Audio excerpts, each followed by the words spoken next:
Let me ask you this. In 1977, there was a movie that launched a whole new franchise that's been going on for 46 years. You know what the movie was? Yeah, Star Wars. And a whole new concept entered our vocabulary. The Star Wars, this kind of cosmic war that is taking place between the forces of good and evil. In 1991, another phrase entered our vocabulary, and that is the language of culture wars. And that was actually introduced by a Christian sociologist. His name was James Davison Hunter, and he was trying to describe the conflict that was increasingly becoming visible and prominent and even destructive. Culture wars was the language, and now we're all familiar with these ongoing cultural conflicts. But here's a word that maybe, a phrase that maybe you haven't heard, and it is a phrase, story wars. Now, in 2007, a woman named Annette Simmons wrote what became one of the 100 best-selling business books of all time, and it was Whoever Tells the Best Story Wins. And it was just an incredible book about telling really, really good stories. Now, a few years after that, another person wrote a book called Story Wars. Whoever lives and tells the best story will rule the future. Now, both of these books are talking about there's lots of different stories out there. Which stories are we listening to? Which stories are shaping and influencing us? And by the way, which story are you telling to other people?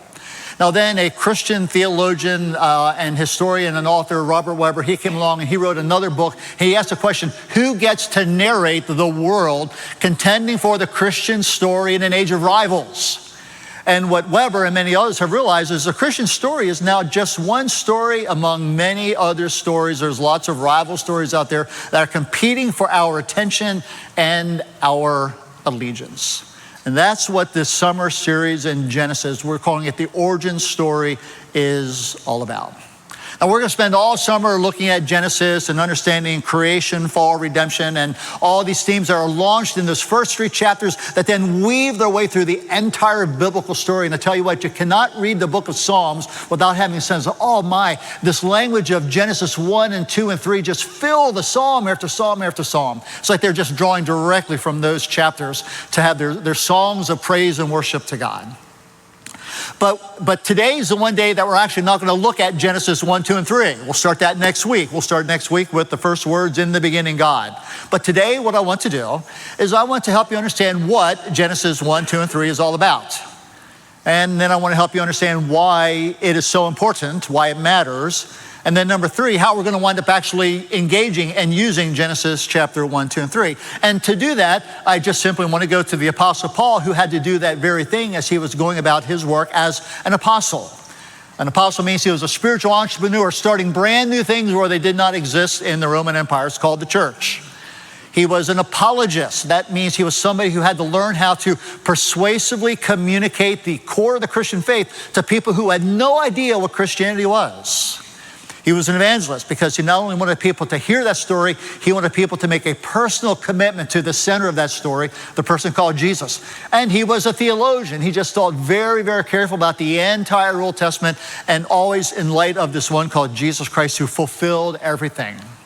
So that Apostle Paul winds up saying these words to the church in Corinth. The weapons we fight with are not the weapons of the world. On the contrary, they have divine power to demolish strongholds. We demolish arguments and every pretension that sets itself up against the knowledge of God. And we take every thought captive to make it obedient to Christ. Now that's a pretty dense couple of verses.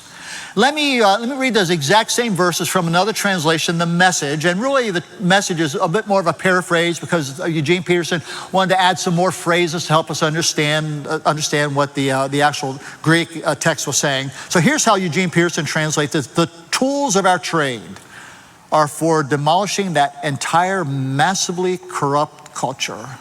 Again, you just know he's thinking about the Roman Empire in which he is trying to do his work.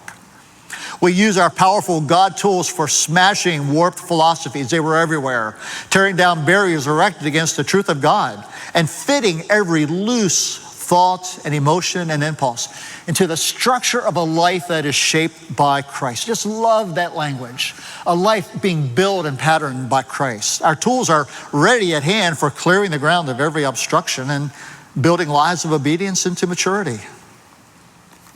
So what are we talking about this summer as we look at Genesis chapter 1, 2, and 3? Well, we're talking about worldview. We're talking about story. We're talking about the big questions that matter the most.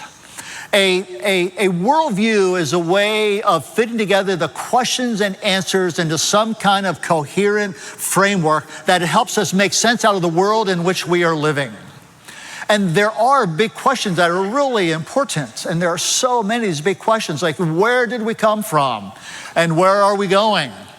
And what is life like in between where we came from and where we're going? Why are we here? And where are we? And why are we? And what is the nature of this world? What is the nature of life that I'm experiencing? And what does a good life actually look like? Is there such a thing as a good life? And if so, how do I get it? How do I live it?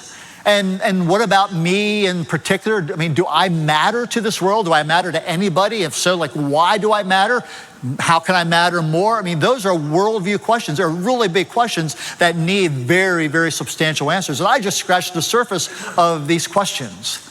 So a worldview is a way of fitting all of those questions and answers together that starts to give us a perspective and a mindset. It almost starts to function like a map by which we make our way through life. That's what Genesis chapter 1, 2, and 3 is. It is offering the beginning of a biblical worldview. And as I mentioned, every single core theme, every big question, along with the very substantial answers that are in Genesis 1, 2, and 3, continue and develop and grow throughout the entire Bible until you get to the book of Revelation. In 2023, though, we now live in a time where worldviews are everywhere, and there are so many of them. I mean, it's like a wild, wild west out there about when it comes to worldviews. At one time, the Christian worldview was the dominant way of thinking in our country, and that lasted up until about the 1960s and 70s. And in the 60s and 70s, as culture was changing, man, all kinds of things were happening. We began to experience what's called pluralism, and that is not only was there just a Christian way of thinking, but now many, many other options started to enter into the mix.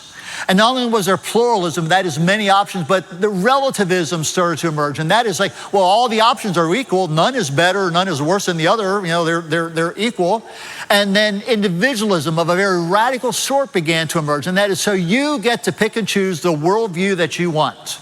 So pluralism, relativism, individualism in the 60s and 70s, those things burst into our culture in a way that they simply had not been present in the future, even though they had been there, but in a new way, in a very dominant way, they were there. And the Christian story began to just be one of many rivals that were contending for the hearts and allegiance of people. Every single one of the worldviews out there has a very strong opinion about sexuality and gender, every single one of them. And as we go through this series in Genesis, you're going to understand it should be no surprise at all that sexuality and gender is at the core of every worldview. I mean, and we're going to see why that's so. And I'll tell you what, it can get ferocious when we're talking about those things. Every worldview that is out there has a very clear understanding of who you are as a person. What does it mean for you to be you? And what is the role that self has? And some of those answers are really, really different. Every worldview has a vision of what the ideal society will look like. And also what's gone wrong because we don't have an ideal society. Why don't we have it? And they have an enemy that they've identified as a reason for why we don't have this ideal world. And they have a strategy for dealing with that enemy. I mean, every worldview has those things. But like I said, there's a lot of them. It's nowhere near as simple as just saying, hey, there's a Christian worldview and there's a non-Christian worldview. That is utterly simplistic. It doesn't work. You can't even want to say, well, there's a religious worldview and there's a secular or atheist worldview. That is too simplistic. I mean, of the religion possibilities, there are at least three major options in the United States. Traditionally, the Western religions are the Jewish faith, the Christian faith, and the Islamic faith. Those three are all present in the United States. And even among the Christian options, of which there are several, our particular one, the evangelical conservative way, is just one of several Christian options. And there are what's called the new religions. Tara Isabella Burton, I've recommended her book before. It is just one of the best analysis of what's going on with the cultural options out there. Her book is called Strange Rights and R-I-T-E, that is ways, practices, rituals of religion, strange rites, the new religions in a godless world. And she's saying, man, don't let anybody tell you that the United States is becoming less religious. We are more religious than ever. It's just that we are less Christian, but more religious. And she goes through and maps out like 5 new religions. And it's not what you think. And I'm not going to I'm not going to give you all the secrets right now. I'll tell you as we're going through, but it's just a profound, brilliant book of these new religions that have millions and millions of followers. And then in addition to that, you do have the secular atheistic viewpoint, but that's not even monolithic. They have multiple options there. Some of them are really strange. And then you can throw in a couple more really strong, dominant political ideologies. So by the time you're done, you got 12 or 15 like major worldviews out there. I mean, again, it's a wild, wild west, and the social media web makes everything right there at your fingertips, and sometimes it just gets confusing. In fact, I need to use a metaphor and an analogy just to describe what it's like out there. And I'm going to have to explain the metaphor because I know none of you will be at all familiar with this metaphor. And I'm going to use the metaphor of professional wrestling. I know you're much more sophisticated. You don't. What's that, Pastor Brian? All right, professional wrestling is a choreographed violence and mayhem that takes place in a ring by really, really big, strong, nasty people. And the culmination, the high point of professional wrestling is called the Royal Rumble. Now, I know you have no idea what a Royal Rumble is, except for my dear friend John over here. Here's what a Royal Rumble is. One of these big, ferocious wrestlers gets in the ring, and in just a moment, his opponent comes in, and next thing you know, they start to go out in their choreographed violence. But pretty soon it's not just the 2 of them because the bell rings and now another wrestler comes out and jumps in the ring, and now there's 3 of them going at it, and it gets messy. And 2 minutes later, a bell rings and the 4th wrestler comes out, and it keeps on going and going until there's like 15 or even 20 wrestlers. It's just mayhem in the ring. It is a free-for-all. I mean, they're just fighting against each other. They're sometimes tag teaming, and you just don't know what's going to happen. It's a free-for-all. That's what's out there on the web. That's what's out there in our culture. It is a Royal Rumble free-for-all of competing stories. And I tell you, it can get confusing. And we're going to try and wind up navigating our way through all that confusing stuff that is out there. Because here's number 2. Why does this matter so much? Very simply this. Ideas matter. Beliefs matter. They will make a difference. And the bigger the idea, the more significant the idea, the more it matters, the more it influences everything about how you think, how you feel, how you choose, what you desire, what you long for, how you make decisions, how you wind up interacting with people, the words you speak. I mean, your big ideas affect everything about you, even when you are not aware that they are having that kind of impact on you. Now, let me give you just a couple of examples of big ideas that are out there, and all kinds of people are believing them, and they are having some pretty fierce conversations about them. So in the early part of this century, a couple of writers known as the New Atheists became very prolific, very aggressive. They were, again, known as the New Atheists, and they wound up saying things like this. Hey, God is not great. So that's the new belief. God is not great. Here's another one. God is not good. And here's one more that said, in fact, God does not exist. It's just a delusion, like the Easter Bunny. If you believe in the Easter Bunny, I'm sorry. It's a delusion if you believe God exists. So he's not great, he's not good, and he doesn't even exist. And it's not like those ideas were new, but these new atheists, they were incredible spokespeople, and they were very aggressive, and their books became bestsellers. They sold millions of copies, and all kinds of new ideas entered into the worldview mix of our land. All right, here's another one that's just out there. I mean, the one who dies with the most toys wins. Yeah, if you accumulate the most stuff, and when you're dead, you're the winner. I mean, that's just this hedonistic consumerism. And the more you consume, the more you purchase, the more you own. Well, then you're the winner. You're successful. You're the one to be admired because that's the nature of the good life, and you got it. And how about this one? Tell me if you've heard this. Might makes right. Wait, don't answer out loud, but do you believe that might makes right? Don't answer out loud, because I don't want to hear what you say. Do you believe in survival of the fittest and only the survival of the fittest? Is that what life is all about? Do you believe that the end justifies the means? that, hey, if that is so important to you, you can do whatever it takes to get there. Okay, now, all three of those things, every single political ideology in our nation fundamentally believes those three things. And they are at war against one another and everybody else because that's exactly what they believe. Might makes right, winner take all, survival of the fittest, and we will use any means we need to get to the end that we think is right. It's worldview stuff. And we understand, wow, no wonder it's such a mess out there. I mean, I could go on and on. Here's one I just read recently in a self-help, self-care article. And it's basically anybody in your life who disagrees with you is a toxic person, and you need to quickly and ruthlessly eliminate that person from your life. Now, how's that going to work? I mean, everybody you meet who disagrees with something you say or believe, you need to eliminate them? Well, by the way, no wonder loneliness is growing in our nation.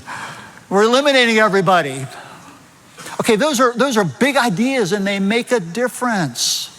And some of those big ideas are making a very, very bad difference for us. You know, truth matters. They filter down to how we live. Here's another reason why all this matters. Because Christians, we are not immune to those other worldviews out there. I mean, they are coming at us 24/7. They are relentless. They don't stop. They seep into our soul. They wind up infiltrating into our minds, our hearts. I mean, we just can't get away from them. And the next thing you know, we're starting to believe some of those things. I mean, yeah, we say on one hand we believe this about the Bible, but on the other hand, our culture is just relentlessly pounding into us certain very unchristian ideas. And the next thing you know, it's like we're kind of these hybrid Christians. Now, by the way, a hybrid car may be a very, very good thing, but a hybrid Christian is not. You know, there's something gets watered down. It becomes less significant, it becomes less real, less true when we become hybrids, where we're kind of mixing our Christian belief with these other non-Christian worldviews, and we become less than we are meant to be. And I'll tell you one thing that happens. And by the way, again, this happens a fair amount. We wind up living lives that are much less than they are meant to be, and they don't wind up working for us. And we conclude that Christianity isn't working, and so we decide to walk away from Christianity because it's not working. Well, it's not that Christianity isn't working. It's not that Christianity isn't true, but it's like your watered down, hybrid, syncretistic version of it. That's not working for you. And so for your own sake, for our sake, we're going to be going through Genesis 1, 2, and 3 so we can just get as clear as we can. What is this beautiful biblical worldview story? And by the way, I'm going to use the word worldview and I'm going to use the word story. I'm going to use those kind of interchangeable. I mean, sometimes when you talk about a worldview, it can sound like a textbook of ideas. Now, sometimes we Christians like to talk about a theology instead of the word, a theology of life. Now, some people like to use the word of philosophy, a way of life. Some people use, the word ideology is actually a good word, just describes a comprehensive way of thinking and living. But I tell you, we really like the word story and narrative because that just says, hey, there's more than just ideas. There's plot, there's character, there's tension, there's mystery, there's intrigue, there's all kinds of things that are happening in this Christian worldview story. And it just matters. And in fact, I've got a question or two for you. Because we see the evidence of flawed, failed worldviews everywhere in our culture. Here's my first question. Why is it that in the United States, one of the most affluent societies in the history of humanity, we have growing problems of anger, angst, anxiety, apathy, depression, fear, confusion, loneliness, isolation, and just about every mental health problem you can think of? Those are on the increase. How is that possible in one of the most affluent societies in the history of humanity? How is that possible? Can I suggest it is because many people are following flawed worldviews that cannot satisfy? Okay, so here's another question. Why is it in an age where we have almost an obsessive fixation on self-care, and there is an endless supply of insight for how you can be a healthy you, why is it in such a condition that our self is more fragile than ever and we are as unhealthy as we've ever been? Unhealthy emotionally, spiritually, relationally, physically, in every way that matters. How is that possible? May I suggest that it's because there are flawed, failed worldviews that people are buying into and they have an effect? And how is it in a society that has technological advancements that most of humanity could never have even dreamed of? It would sound like the wildest story of ever. How is it that in such a world of every technological benefit, we are more fragmented and disintegrated and at war with each other than ever? I mean, technology is not making us better. Can I suggest that there are failed, flawed worldviews in that royal rumble called the World Wide Web that is out there and is impacting us? I mean, these things matter. So we're going to look at this thing called Worldview story that Genesis 1, 2, and 3 map out and launch through the rest of the Bible.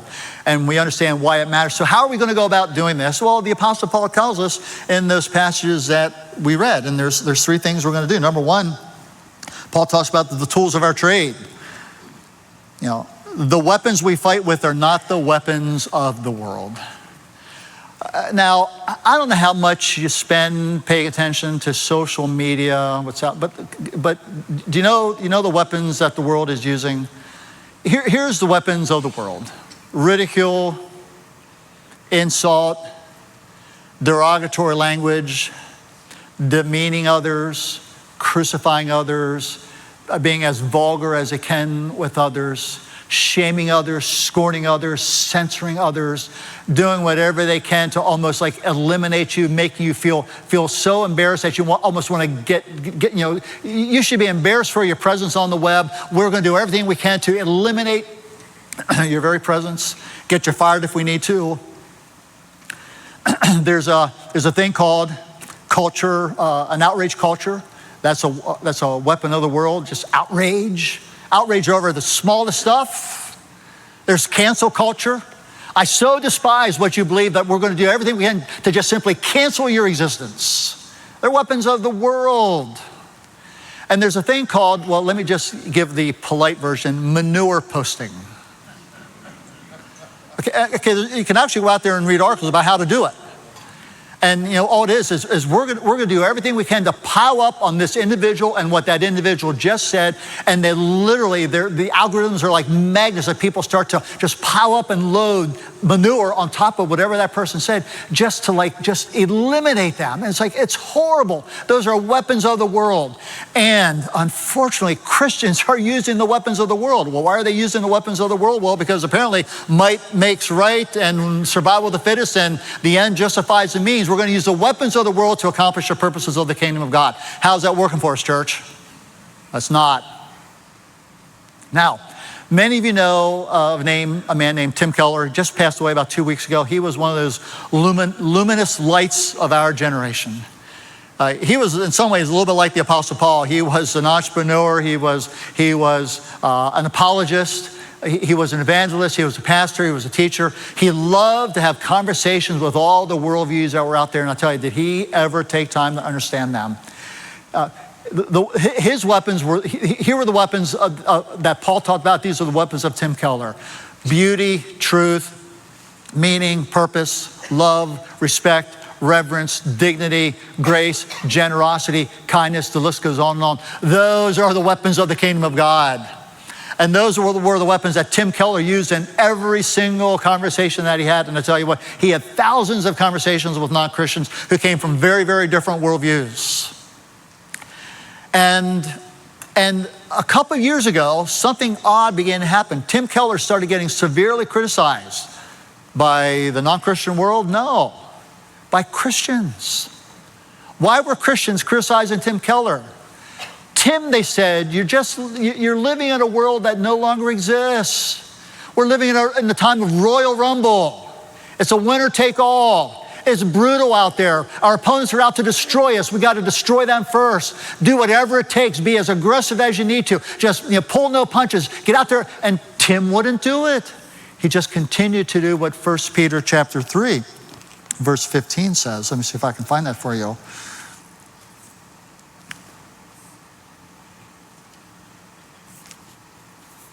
Apparently I'm having trouble finding it. There we go. Always be prepared to give an answer to everyone who asks you to give the reason for the hope that you have, but do this with gentleness and respect. He was being criticized for gentleness and respect Man, listen, we have wonderful tools of the trade, wonderful weapons that are useful, but they'll tell you the weapons are not at all like the weapons of the world. And the sooner the church starts to use the weapons of God's kingdom instead of the weapons of the world, the better off the Christian witness and mission is going to be. Here's the second thing Paul says. Now he goes on. It's going to get a little bit tougher. Now we also need to demolish ideas that don't work or satisfy. Not only will Genesis 1, 2, and 3, not only will we search out the worldview story and learn how to wind up using that, but we're also going to wind up saying, hey, listen, there are ideas out there that are failed, they're flawed, they're futile, they don't work, and they cause a whole lot of hurt and pain. We've got to confront those ideas. So the tools of our trade are for demolishing that entire, okay, that's a strong word, demolish, that entire massively corrupt culture. We use our powerful God tools for smashing, strong word, warped philosophies, tearing down barriers erected against the truth. But did you notice that in every case, Paul says we're demolishing, smashing, and tearing down ideas, not people. We are loving, respecting people. We are treating them with dignity. We are having meaningful heart-to-heart, mind-to-mind conversations as we are very, very clear that we simply do not agree with those ideas. And in fact, those ideas are seriously flawed and distorted. And by the way, Tim Keller was brilliant at that, which is why the non-Christian world listened to him. One of the things he was brilliant at doing was helping them see, hey, all your worldviews, there's a deep longing embedded in every worldview. Your worldview is trying to give an answer to that deep longing. But here's what happens, it doesn't work. The longing isn't satisfied. And in fact, your worldview itself winds up being inconsistent. Did you ever notice that some of the people who demand to be tolerated are the most intolerant people there are? Have you ever noticed that? Okay, that's an inconsistency. How can you demand tolerance when you refuse to give it? Well, Keller was brilliant at pointing those things out and saying, and by the way, your worldview is not livable. Let me give you an example. I'm going to try and do this with reverence and respect, but still speaking truth. Now, I know you don't know this name unless you're a scientist, but Paul Davies is a world-renowned physicist and cosmologist. A cosmologist is a person who studies the origins of the universe. He is an atheist, and he winds up very clearly saying there is no God. So now listen to his worldview, and he's being very honest about it, very, very consistent about it. Here's what he said. There is no God, no design, no purpose or point to it all. There is no designer, no destiny. Now listen to this. Life in general and human beings in particular. That means you and you and you and you and all of you are an irrelevant embellishment in a vast and meaningless universe. Have a good day. Listen, he's being consistent. He's being truthful. But it's cold, it's hard, it's brutal, it's not livable. Who am I? I'm an irrelevant embellishment. Go around and say that all day and see how you feel. I'm an irrelevant embellishment. What purpose do you have in life? None. There's no such thing as purpose. What's the point of it all? There is no point of it all. Now listen, it's stark, it's cold, it's unlivable. Now let me develop that just a little more with a person that probably you have heard of. His name is Bertrand Russell. He was one of the most famous atheists. He wrote a book called Why I Am Not a Christian.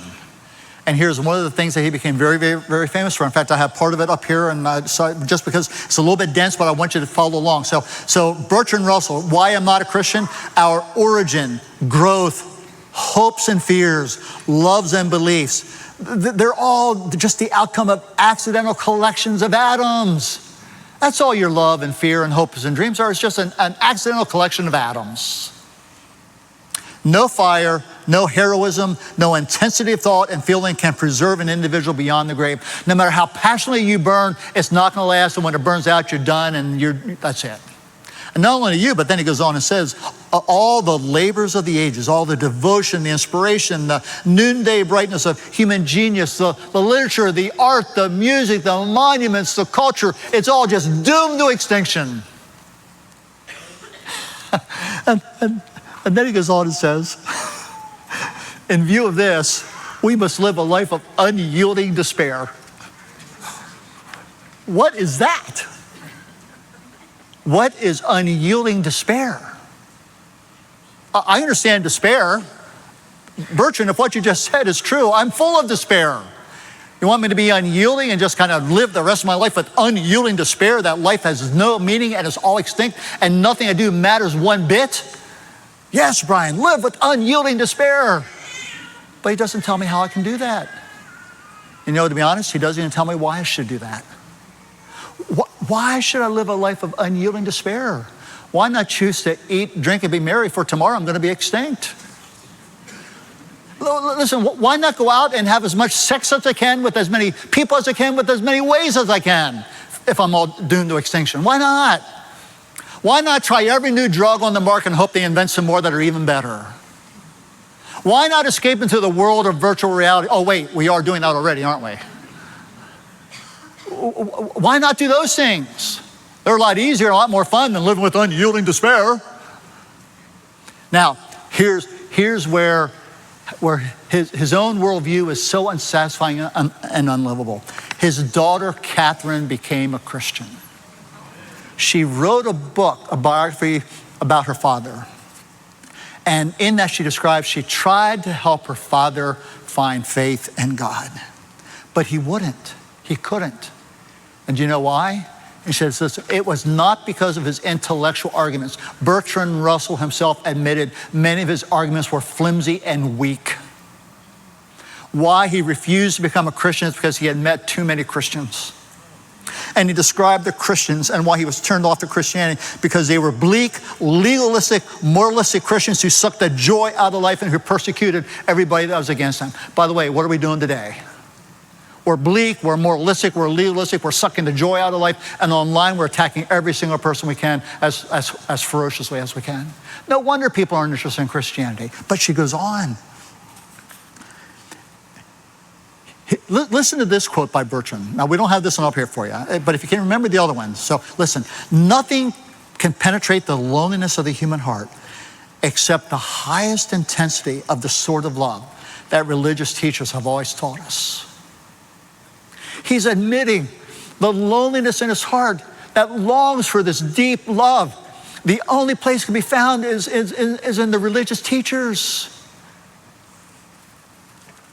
She said, my father, quote, my father's whole life was a search for God. There was an empty space that had once been filled by God, and he never found anything else to put in it.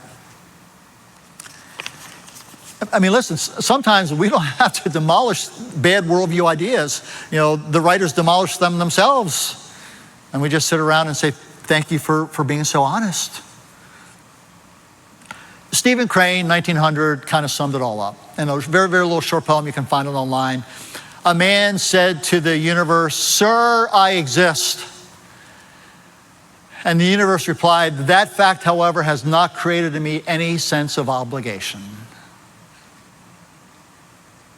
Here's what Crane should have written. "Sir, I exist," the man said to the universe. Silence. Nothing.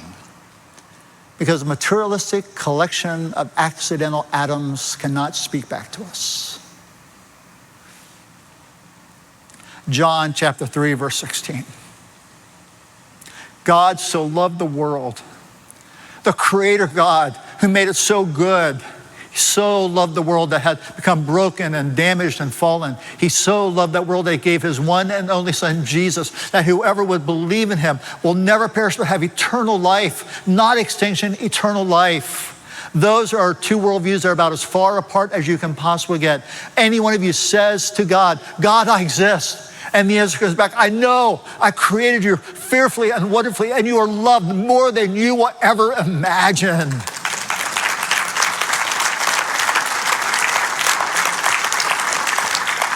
That is Genesis chapter 1, 2, and 3. And the last thing Paul says is, man, we got some work to do. We have to take all these thoughts captive. We have to fit all of these thoughts and feelings and affections and desires into a structure of life that is well ordered by Jesus. And we have to grow into obedience and maturity. That's what we're going to try and do all summer long with Genesis 1, 2, and 3. Hey there. Thanks for watching Living Word Community Church's YouTube channel. You can click to watch our most recent message and hit the subscribe button so you never miss a video or a live stream. We look forward to seeing you soon.